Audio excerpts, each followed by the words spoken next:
Kemi Sebata Ouattara. Le problème est l'élargissement de la zone franc au reste des pays. Cessons les titres sensationnels et combattons cet élargissement-là. Le franc CFA autorise la libre circulation des capitaux. Et cela facilite le rapatriement des capitaux de certains dictateurs africains en Suisse et le rapatriement des capitaux des entreprises françaises en France, sans aucun contrôle. Doit-on aussi parler de l'impossibilité de placer ne serait-ce qu'une partie de ressources africaines dans le circuit bancaire pour que ces dernières puissent générer des intérêts? Ça, ce sont des éléments que l'on doit dire.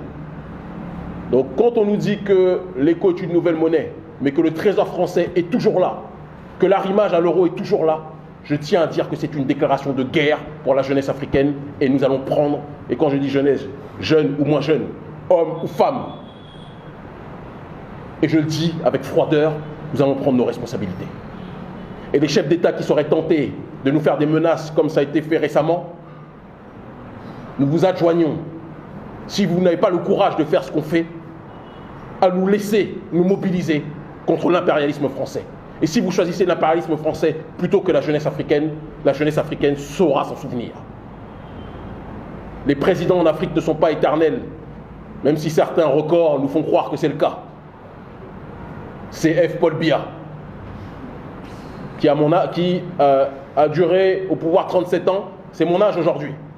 Donc quand je prenais le biberon, il était au pouvoir, et quand je donne le biberon à mes enfants, il est encore au pouvoir. Mais chaque plaisanterie a un début et une fin. Et le moment venu, nous nous préoccuperons aussi de cette problématique en Afrique centrale. Pour l'instant, l'urgence est que l'éco soit une monnaie au taux de change flexible, non arrimé à l'euro, et dont la direction soit laissée majoritairement au Nigeria et au Ghana.